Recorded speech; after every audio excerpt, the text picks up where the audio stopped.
Salam Bapak Ibu semua yang dikasihi oleh Tuhan dimanapun saudara berada.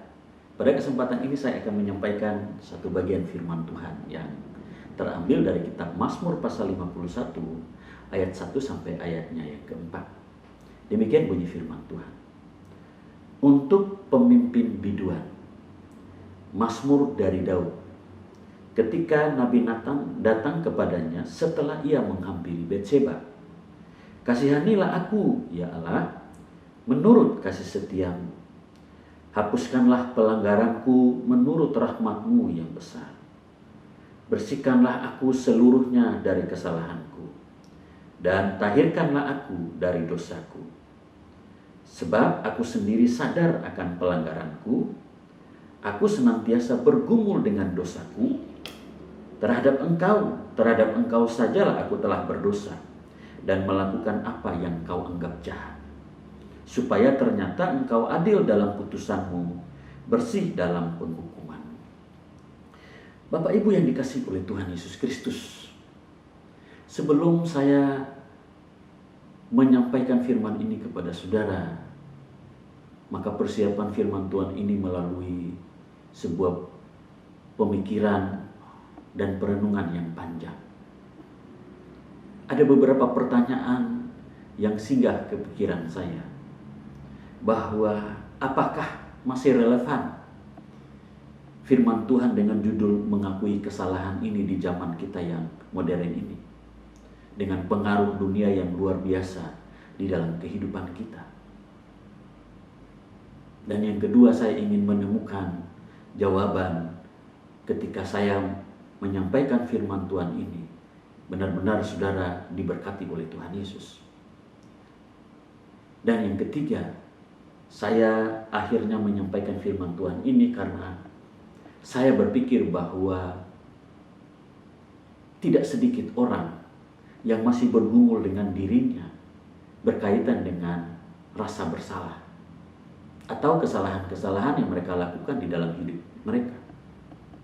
Kesalahan-kesalahan yang dilakukan ini akhirnya membuat mereka tidak efektif di dalam pekerjaan, di dalam rumah tangga, di dalam sekolah, bahkan di dalam pelayanan. Orang tidak efektif. Kalau berbicara tentang ruang lingkup pelayanan, tentu semua orang cakap melakukan tugas-tugas atau kegiatan pelayanan gerejawi. Tetapi belum tentu itu berdaya guna rohani. Jangan-jangan ada orang yang masih menyimpan kesalahan, menyimpan dendam, iri, dengki, masih menyimpan sesuatu di dalam dirinya yang tidak terselesaikan. Jangan-jangan ada orang yang masih tertuduh oleh rasa bersalah yang ada di dalam dirinya karena untuk sekian waktu belum teratasi atau belum terselesaikan. Mungkin itu masalah rumah tangga, masalah bisnis, dan masalah lainnya. Oleh karena itu saya mengambil kesimpulan bahwa ternyata kita sangat membutuhkan ini. Karena hal ini jika diatasi, maka akan memberi pengaruh yang baik di dalam hidup kita. Kembali lagi persoalan kita, saudaraku, bahwa apakah rasa bersalah itu pernah saudara alami dalam hidup kita? Dalam hidup saudara, apakah saudara pernah bersalah?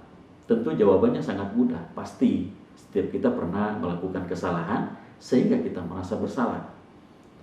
Sejak kita kecil, dari usia TK sampai usia ke atasnya, kita pasti melakukan kesalahan. Kesalahan kecil tentunya. Dari kita berbohong kepada orang tua, kita mencuri uang di dompet mama, kita berbohong kepada teman kita, dan lain sebagainya. Dan keadaan ini tidak ada yang mengajarkannya. Saya percaya tidak ada seorang papa, seorang mama yang memanggil anaknya dan dia mengajarkan, "Nak, kalau kamu mau jahat, kamu mau curang, kamu mau berbuat dosa, begini caranya." Tidak pernah. Walaupun secara tidak sadar dan secara tidak langsung, terkadang itu terlihat dalam perilaku orang tua atau orang-orang yang patut dipanuti di dalam hidup ini. Tetapi pada prinsipnya, melakukan sebuah kesalahan itu juga merupakan sebuah potensi yang kita bawa sejak kita lahir, yang biasa disebut dengan kodrat dosa, saudaraku. Tetapi ada beberapa hal yang perlu kita renungkan bersama, bahwa akibat dari melakukan kesalahan, maka kita merasa bersalah. Rasa bersalah ini melahirkan beberapa keadaan dan kondisi hidup di dalam hidup kita. Yang pertama, orang biasanya kalau melakukan kesalahan tidak mau mengakuinya. Kenapa dia tidak mau mengakuinya? Karena dia takut akibat daripada kesalahan yang dia lakukan tersebut. Katakanlah dia takut dengan akibat kesalahan terhadap orang lain yang dia perbuat. Tetapi juga saudaraku, orang terkadang juga mengalami keadaan yang lain. Hidupnya tidak damai sejahtera, hidupnya penuh ketakutan karena malu dan lain sebagainya. Ini efek-efek psikologis yang pasti dialami oleh setiap kita, setiap manusia pada umumnya. Nah, ada persoalan lain lagi yang muncul, saudaraku, bahwa untuk konteks kita sebagai orang Kristen, seringkali orang tidak pernah merasa bersalah kepada Tuhan. Dia melakukan sebuah kesalahan, dia melakukan dosa, tetapi seolah-olah dia tidak melakukan. Mungkin dia sudah terlatih, mungkin dia sudah terbiasa melakukan sebuah dosa, sebuah pemberontakan di hadapan Tuhan Yesus. Jadi perasaan bersalah ini tidak nyaman, tidak enak kalau tidak terselesaikan, saudaraku, di dalam hidup kita. Berkenaan dengan ini ada satu pertanyaan yang muncul, pertanyaan kritis yang muncul, saudaraku, dalam hidup kita. Bagaimana kalau tidak ada rasa bersalah di dalam hidup kita? Mencuri tanpa merasa bersalah. Kita menggosip orang lain tanpa merasa bersalah. Kita menyakiti orang lain tanpa merasa bersalah. Kita membunuh orang lain tanpa merasa bersalah.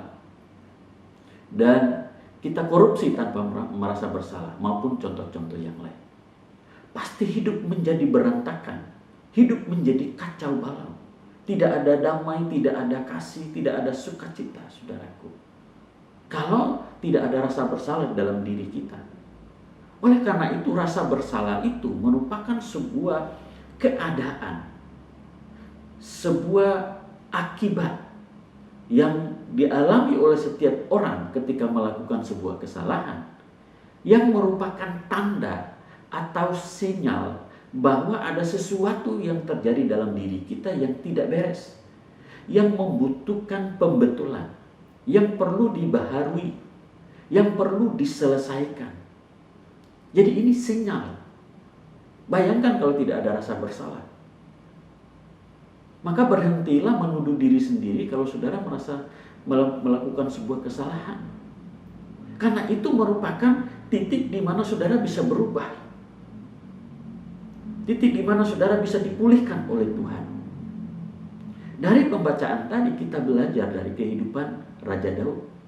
Dia melakukan sebuah kesalahan, sebuah dosa yang kita kenal hari ini bisa dikatakan sebuah aib. Karena kesalahannya itu adalah berkumpul atau hidup bersama-sama dengan Bathsheba, yang pada prinsipnya bukan istrinya. Ini sebuah perzinahan. Saudara tahu bahwa di dalam masyarakat, dosa perzinahan tidak bisa ditolerir oleh masyarakat manapun. Semua orang pasti tidak suka, menolak.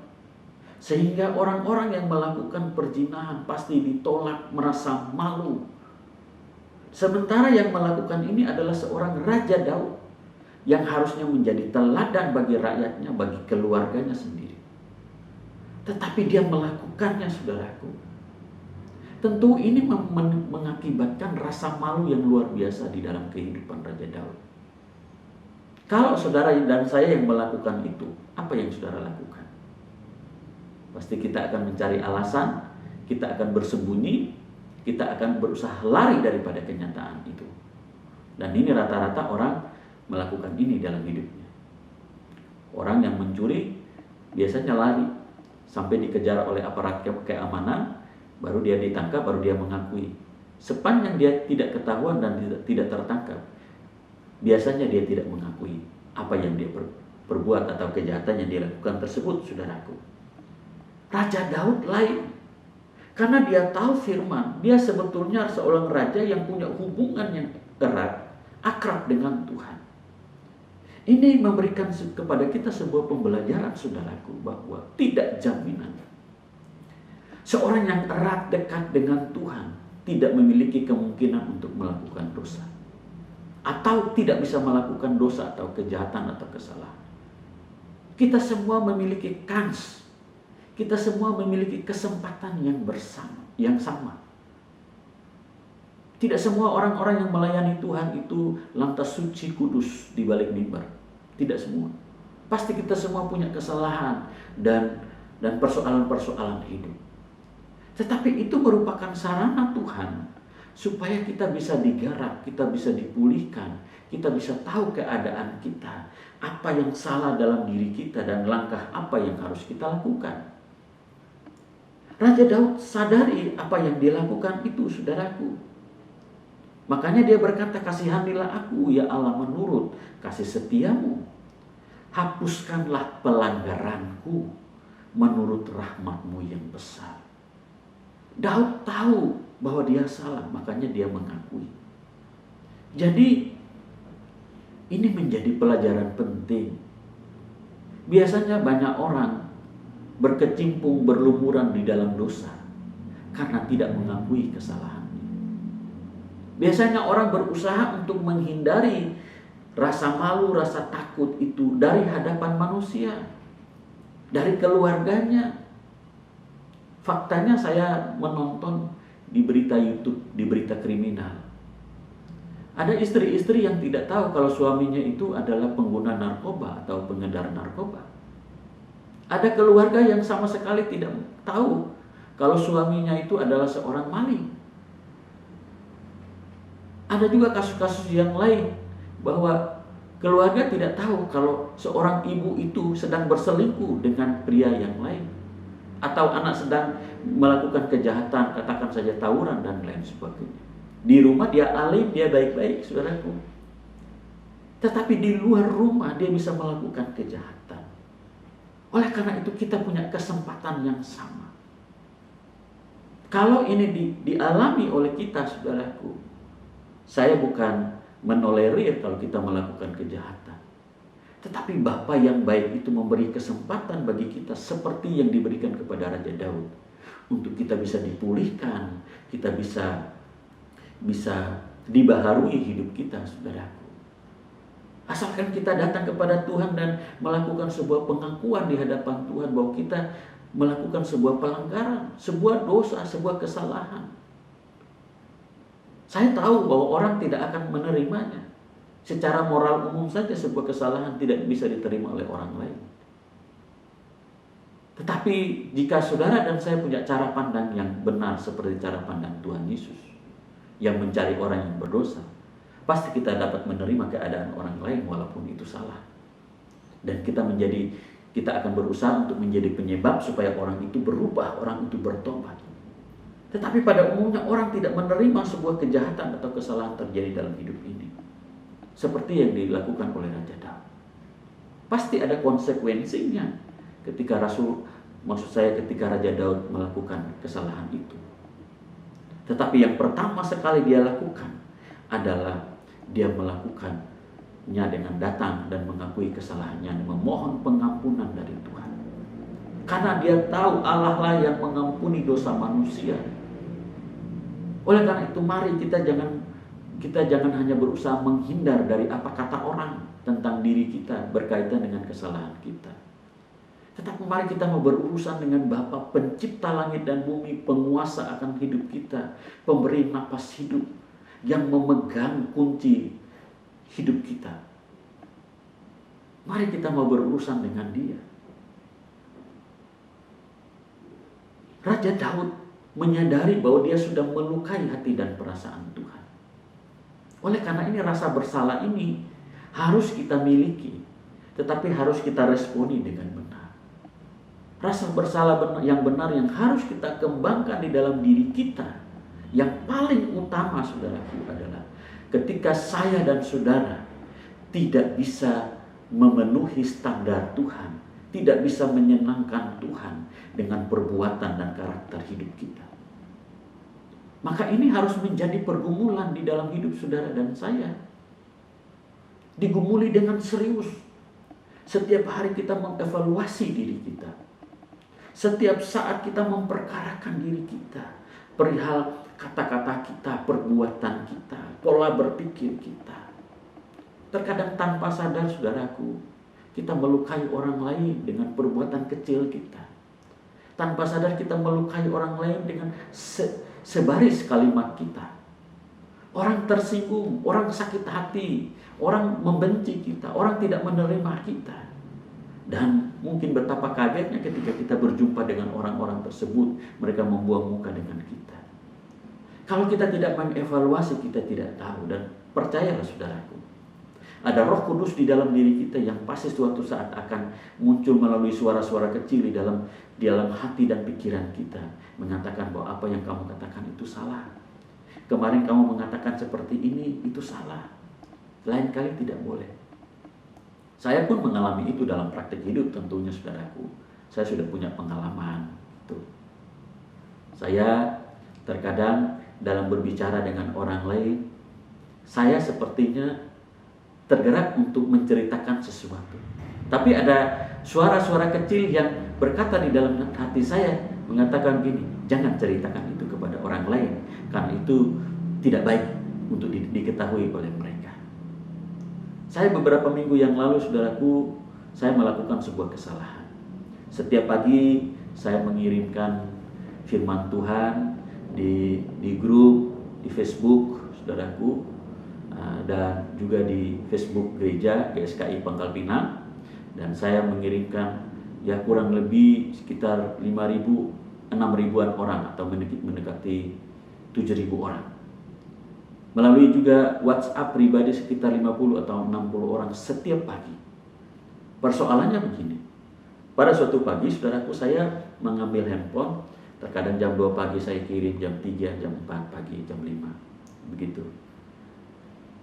Saya membuka handphone saya ketika sekitar 3 atau 4 harinya setelah kejadian itu, bahwa saya salah mengirim firman Tuhan, renungan firman Tuhan kepada salah seorang orang tua yang berasal dari daerah saya juga, yang saya sangat hormati saudaraku.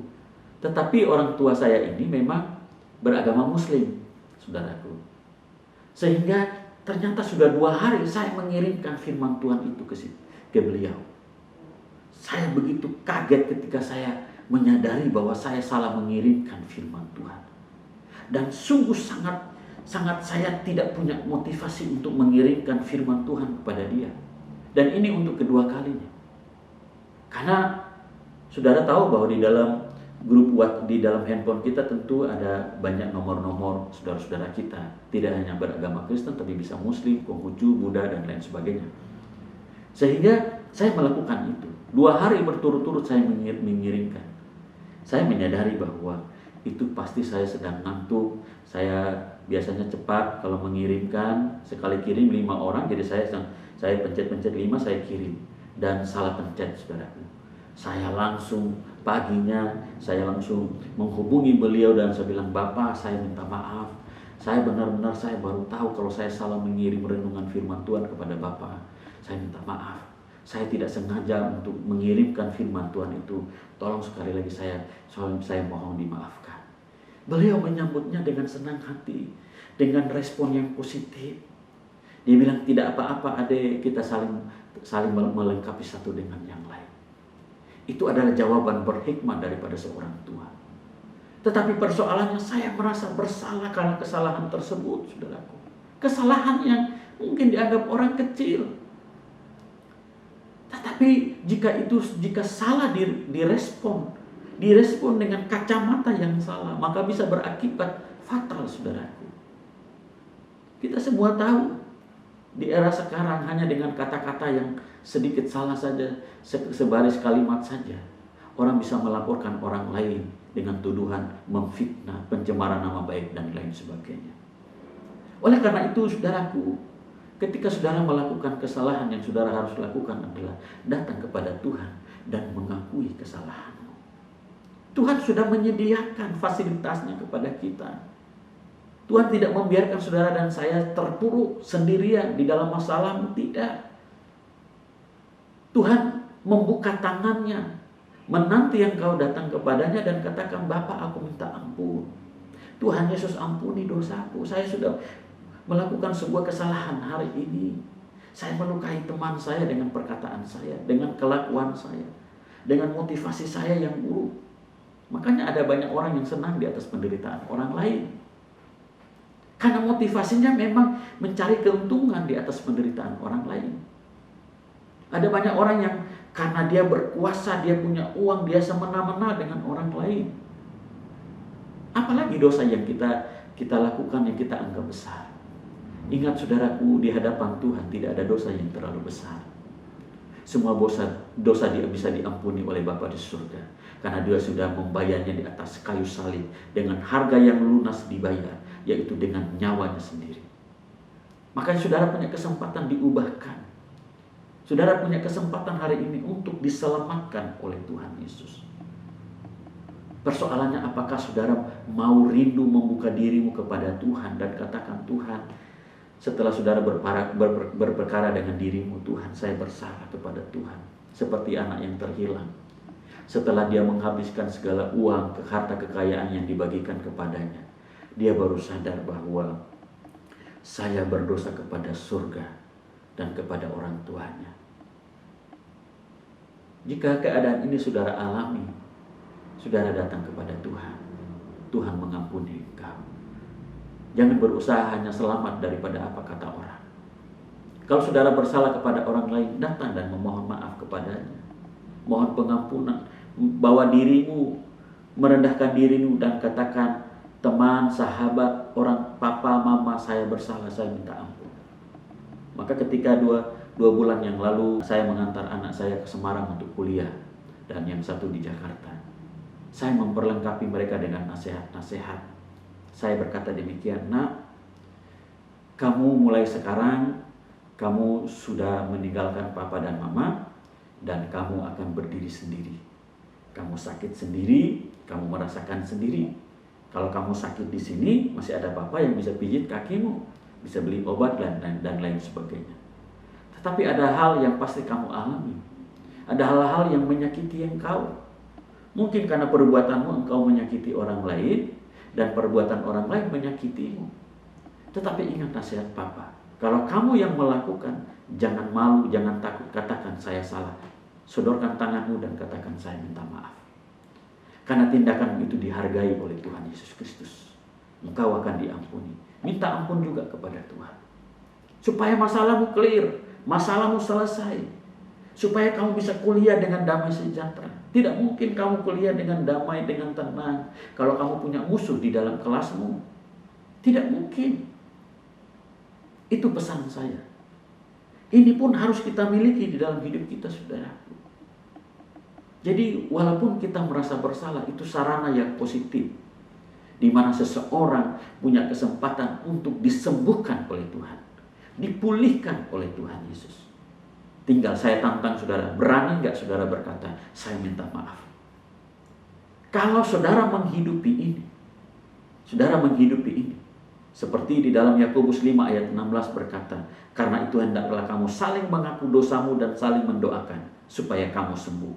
Doa orang yang benar bila dengan yakin didoakan sangat besar kuasanya. Saling mengaku dosa. Kalau kita bisa sampai kepada tahap merasa bersalah, tahap berikutnya adalah saling mengaku dosa kita.